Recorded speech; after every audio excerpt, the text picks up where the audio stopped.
Hi everyone, welcome back. In this video, I will be sharing with you a very delicious sourdough bread recipe using wild garlic leaves. Wild garlic is abundant in nature, especially in Europe and in the northern hemisphere during the spring months. And the best time to pick wild garlic is end of March and between beginning of April to mid of April.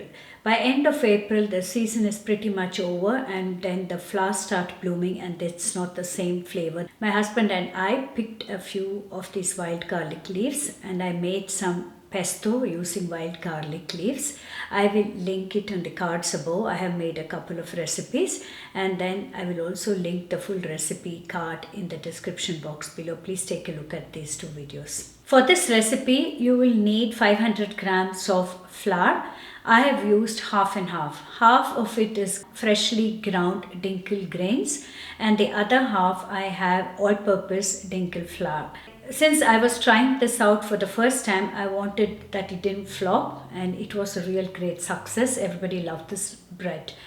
Then you will need about 100 gram of freshly fed and mature sourdough starter, 250 milliliter of water, 50 grams of butter cold, and then 25 grams of wild garlic leaves finely chopped, 1.5 teaspoon of salt. Mix all the ingredients into a mixing bowl, or you can also use your stand mixer. I use my stand mixer.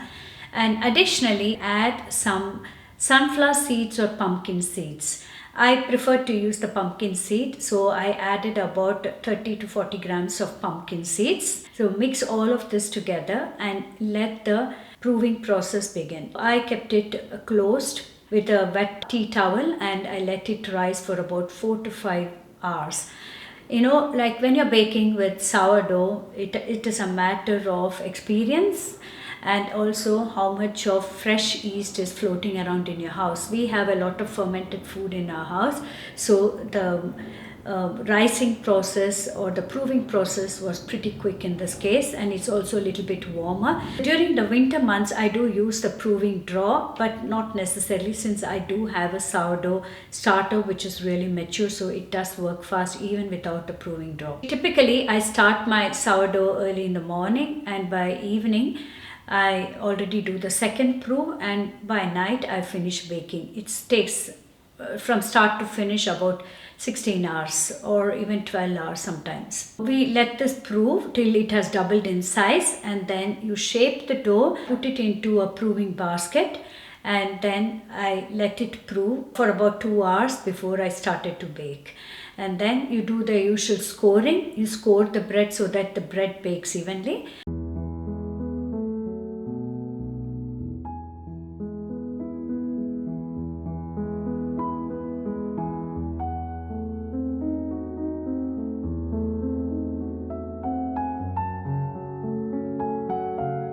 And in this case, I will be using the cast iron Dutch oven.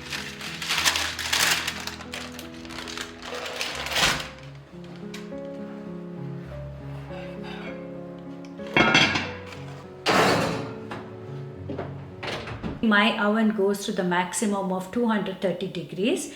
So I let it heat up first, and then after about 15 minutes, then I put in the bread and closed the lid and baked for 25 minutes at 230 degrees centigrade. Then after 25 minutes, I removed the lid and baked it at 180 degrees centigrade for a further of 20 minutes.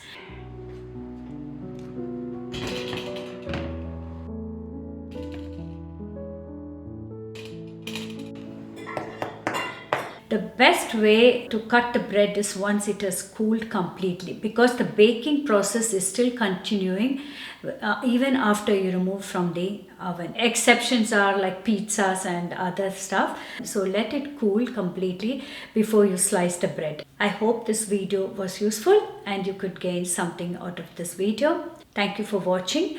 I will also leave the recipe very soon in my blog. My blog is undergoing a full makeover, and as soon as it is completed, then I will be adding this recipe too into the blog, and you can have a printable version of it. Subscribe to my blog in case you haven't done so. I do post, but for the past 8 months I haven't been regular on YouTube or on the blog due to personal reasons. I was often away from Switzerland for months on end, and now I think I come back to a routine. See you in my next video. Bye bye.